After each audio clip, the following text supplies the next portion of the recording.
Unokubi Zukuri for science.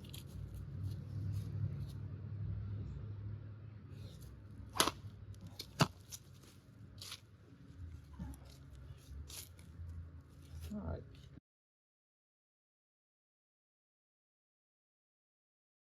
Hello there, sword friends. It's Swordis here with another review. This one, a custom katana. This is not mine. This is from my good friend, Sword of Damoklese. He sent it to me before going to him. And this is one of two swords I'm going to be reviewing that are coming from the website Swordis. So Swordis is a retailer that has a variety of different brands that you can buy. And one of their big features is the ability to work with forges that can custom build katanas to your specifications. This is one that's being produced by Hanbon Forge, and you can certainly go to Hanbon Direct and try and build from them, and I have many friends who do, but oftentimes it's very difficult to work with them. They work overseas, they're from China, and communicating with them, although they're friendly, is oftentimes difficult. There's a language barrier there. Swordis helps alleviate that confusion because they've codified the way to make all the selections. It's a very easy process. The second video that I'll do will take us more in depth through that process. But for today, I just wanted to look at the sword that was produced by my friend. So he gave me a list of specifications that he came up with. He made a 1095 katana that is quite long. It has a nagasa of 30 to 35, oh, I'm sorry, 30 and a half to 31 inches, or 78 and a half to 80 centimeters in length. It should be sharp with no niku, Unokubi Zukuri cross-section, single bohi, no yokote, choji Hamon mirror polish, 11-inch suka, dark blue Ito wrap with black Samagawa, Hishigami on the diamonds, and it comes in a blue sword bag. So I included the sword bag in the presentation because I thought it was pretty, the selection he did. And I believe that this isn't even the premium level of bags. You have certain types of grades of bags that you come with in the selection from Hanbon. Now, this whole sword is totaling around $500. So this should give you some idea of what your money can get when you're purchasing a custom katana for that amount. Now, this is a premium saya, and he went with a speckled sort of selection. The Sageo here, the Sageo wrap, I believe is just standard, and it's quite nice, but it's nothing particular to write home about. This is just kind of standard, slightly above shoelace grade wrap here. Everything is put together nicely here. Nothing is loose. The actual finish on the saya is all in one place. If I take a little bit of time to look at the ska here, this is a full wrap ray skin that he decided to go with black instead of white, and it looks very consistent and is there's no signs of swelling, no signs that there was inconsistencies in the wrap. Obviously, I can't see any seams since it's supposed to be fully wrapped all the way around. I didn't see what his Manuki selection was, although in looking at it, it looks like it might be some type of a wind or wave sort of motif, and it's got a kind of bronze sort of look, or copper sort of look to it, which is really quite handsome, especially because it shows up underneath the dark black against the blue wrap here. The diamonds are pretty consistent. They are better than I would usually see on kind of entry level wrap. We're getting to about $500, so I'm starting to expect a little bit more out of my wrap, and this is a good job. And again, he has Hishigami, so we have the little triangles that go underneath, and this is a very tight job. They basically don't budge at all when I'm pushing on them, so that's good. The Makugi pins are a little tall, a little proud, not the worst that I've seen, but probably a little bit bigger than I would want them. The selection that he made for the Fuchikashira have a bit of a floral theme on them, and the casting and design seem to be pretty good, not super duper muddy. Everything is, everything seems to have come out a-okay and is pretty visible. The finish, it's not my style. If it works for you, it's okay. But given that the Suba, he has an iron Suba that's black and has since been painted, and I think that the contrast between the black of the Fujikashira and the black of the Suba, to me, especially the Suba, I think matches the black that you have in the Saya and maybe even the Sageo. So to me, the kind of matte finish on the Fujikashira kind of stand out, and it makes it look almost like plastic. So personally, I would have a different type of finish on them. I assume that these are brass and they've since been painted. So they probably, in my opinion, this is a room for improvement where they could have a different type of finish, some sort of a gloss coat in order to improve the black on that. And after paying the electric bill, we are back. So, as mentioned before, I think that the Fujikashira probably doesn't match the Saya, and I'd like to see that possibly improved. The Kurigata is well executed, and again, the Saya on the whole is very nicely done. The Seppa is quite bright. It's a kind of bright colored brass, and it matches the Habaki. Now, this is very tightly in there, and I'm not going to fault the maker of this. When I first received it, it went in and out. It's held in snugly and securely, but since then, it's been stored down here in my basement, and the basement here, for whatever reason, gets very, very cold. Right now, it's several degrees below freezing where I am. So as a result of winter temperatures, it is in there quite tightly. I don't even have it in all the way just so that it doesn't get locked in there. But I'm not faulting the fit of this particular blade to that. So the selection of Habaki that he has matches the Seppa quite nicely. It's kind of a brassy, very slightly not gold colored brass, but it's got the hash marks on there with a little bit of a friction on there. The fit of the Habaki is quite nice. There's no indication that it has been artificially aftermarket hammered or crunched into the blade. The edges are all nicely done. The blade doesn't show any indication at the Motohaba that it's been adjusted to make it fit better to the Habaki. It's seated very well on the Muni and the Ha side. On the whole, I really like how it's executed there.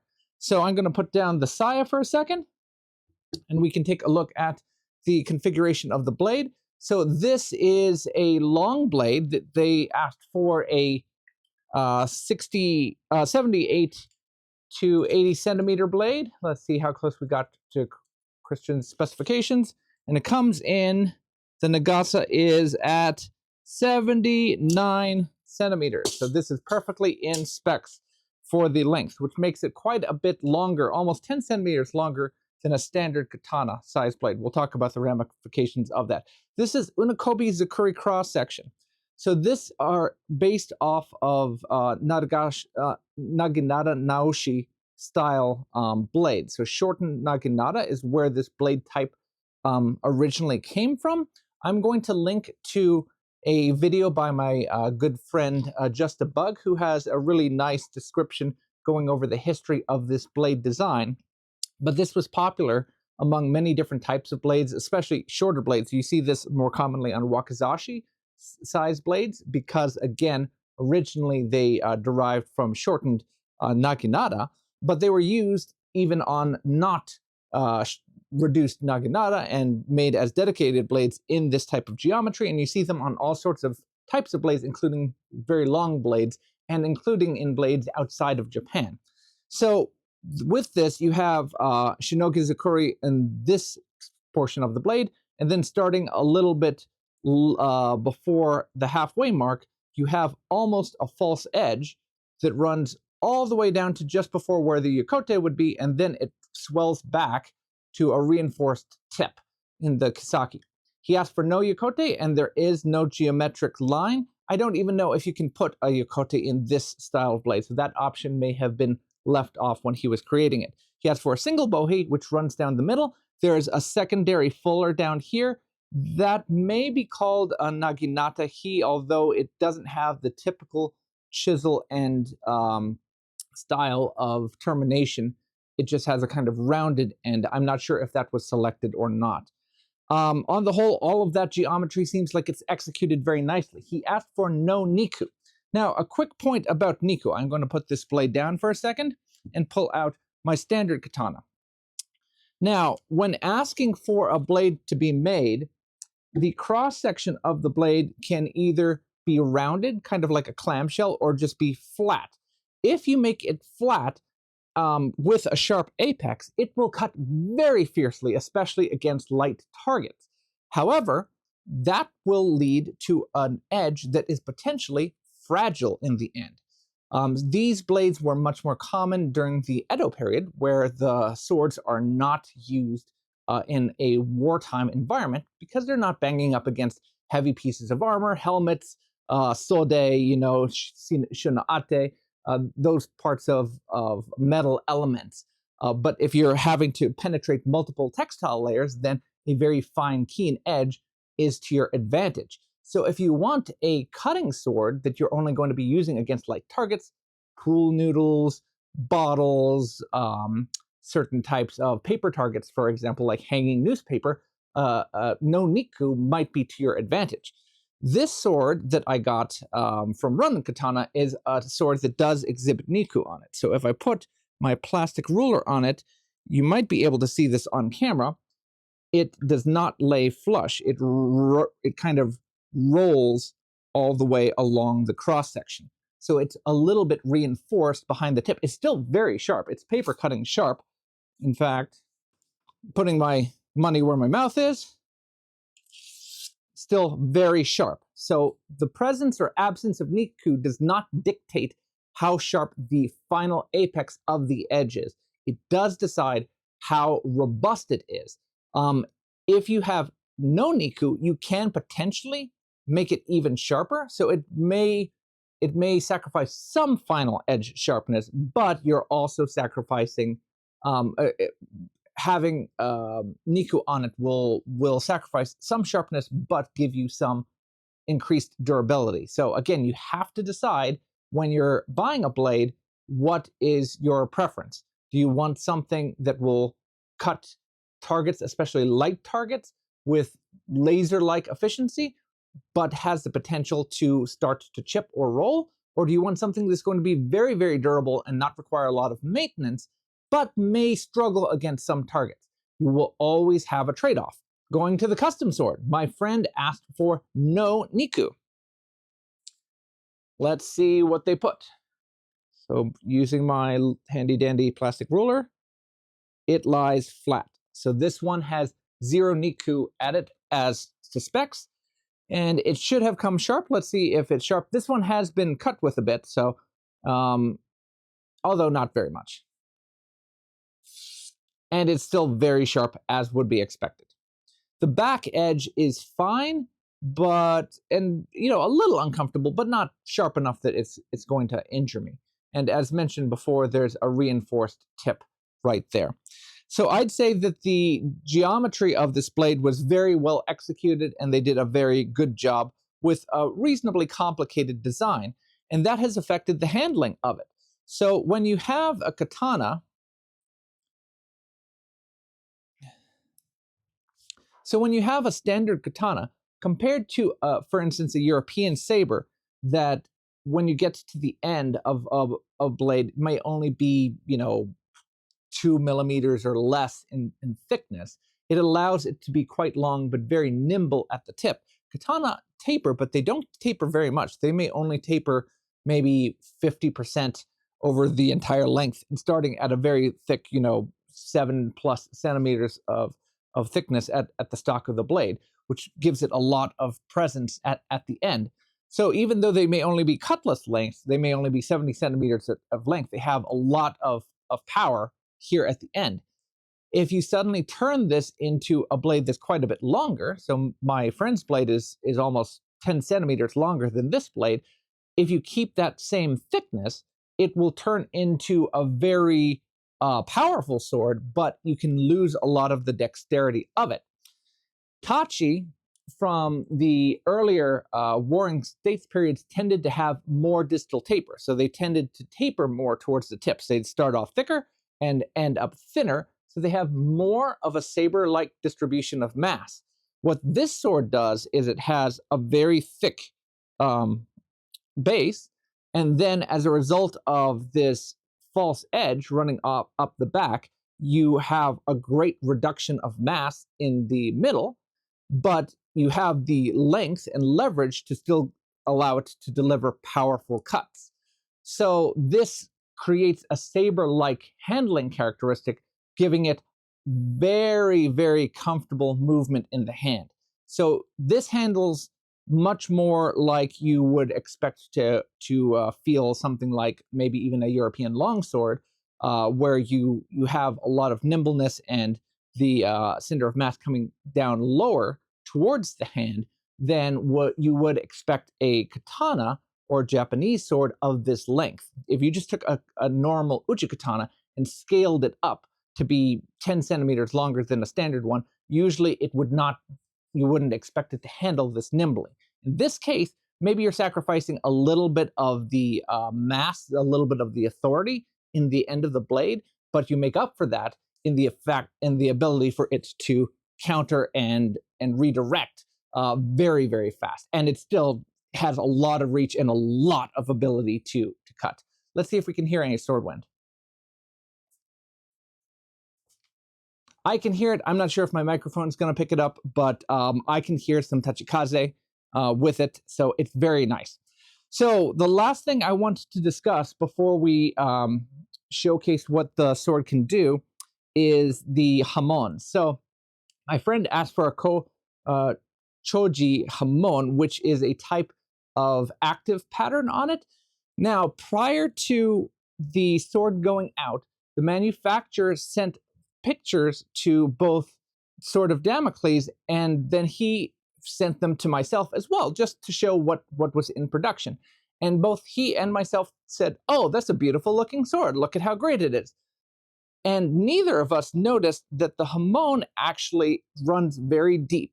So the Hamon pattern runs so far that it actually runs into the bohi, which means that it's losing a lot of the artistic value of the Hamon. You can see it pretty well over here towards the Kisaki after the bohi terminates. But unfortunately for the rest of the blade, most of the pattern is lost because of the fuller being put in. This is not as bad as a Hamon that is too shallow, where the tempering runs off of the edge, off of the ha, which can lead to structural problems. In this case, this is just an issue where it's an aesthetic issue, where it's a problem where you have this lovely pattern, but unfortunately you can't see it because most of it's been hidden by the fullering. I would probably have some feedback saying, hey, in the future, this is something that you guys should address. You guys should consider not having that particular configuration. I don't know enough about manufacture to know how that should be corrected. That said, this is something that all buyers should be considerate of, especially if they're given the opportunity to review a sword and give feedback on it prior to it going out. In my opinion, this isn't enough to warrant a return of the sword, but everyone has different expectations about what the sword is to them, whether it's just an art object or whether it's a functional piece that you're going to be swinging around. Again, this doesn't impact the ability for the sword to do work, but it's a lesson that everyone should take to pay careful attention to any communication that you have with who's ever producing the sword. And if you are sent pictures, take very close eye on it and look at it for things that maybe you usually wouldn't think to look at. So I have done some limited cutting with it, and it handles beautifully. Let's take a look at some of the cutting.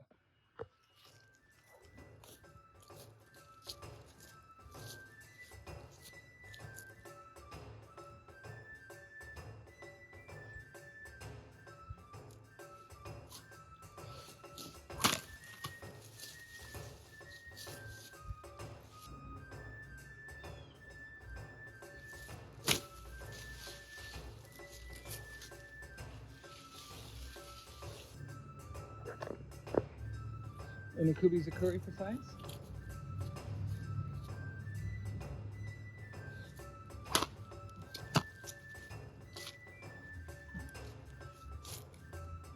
Alright, just went through the very tippy tip.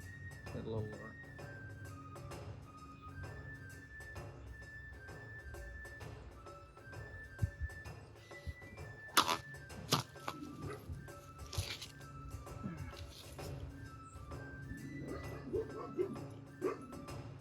Okay.